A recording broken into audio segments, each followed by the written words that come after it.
Okay. Tamil பேசும் அத்தனை உறவுகளுக்கு எங்களுடைய மாலை வணக்கம். இன்றைய நாள்ல நாங்க எங்க இருக்கிறோம்னு சொன்னா, வடமுனை பிரதேசத்திலான் இருக்கிறோம். வடமுனை பிரதேசத்துக்கு முக்கியமாகவே வந்த காரணம் அண்மை காலங்கள்ல எங்களுடைய தமிழ் மக்கள் இந்த வடமுனை பிரதேசத்துல இருந்து வெளிக்கந்த இந்த ஏரியா, இந்த வீதியில ஒரு இந்த வீதி சரியாக வெளிக்கந்த ஜங்ஷனுக்கு போய் வரும்.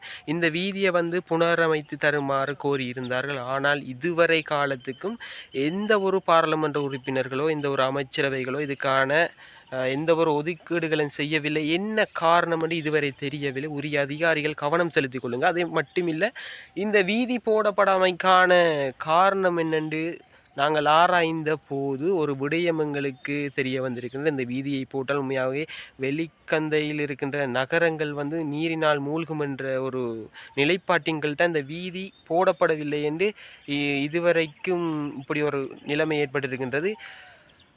என்றாலும் ஒரு தார் வீதியாவது இந்த வீதியை போட்டு ஒரு புனரமைப்பு செய்திருக்கலாம். ஒரு தார் வீதியாகவே செய்திருக்கலாம்.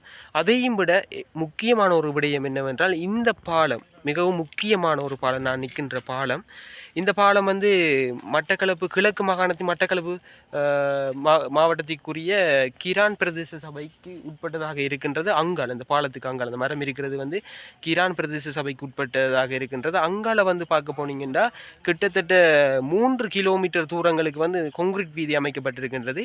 நான் இதை இந்த வீடியோவில் பதிவு செய்திருக்கேன். அதையும் விட இஞ்சால பார்த்தீங்கன்னா, இந்த பாலத்துக்கு இஞ்சால பார்த்தீங்கன்னா வெளிக்கந்த பிரதேச சபைக்கு உட்பட்டது. ஆனால் இதுவரைக்கும் இந்த ஒரு நடவடிக்கைகளை மேற்கொள்ளவில்லை என்றுதான் மிகவும் மன வருத்தமாக இருக்கின்றது. உரிய அதிகாரிகளை கவனம் செலுத்திக் கொள்ளுங்க. எங்களுடைய மக்களின்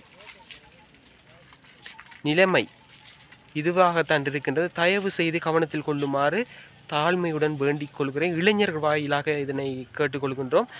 இப்போ நான் நிற்கிறது உண்மையாகவே ஒரு முக்கியமான ஒரு இடம். கிழக்கு மாகாணத்தையும் வடமத்திய மாகாணத்தையும் இணைக்கின்ற ஒரு பாலத்தில் தான் நான் இப்பொழுது நின்று கொண்டிருக்கின்றேன். பார்த்தீங்கன்னாலே தெரியும், மிகவும் ஒரு பெரிய ஒரு பாலம். அதை நான் இப்போ தொடர்ந்து காண்பிக்கிறேன், பாருங்கள்.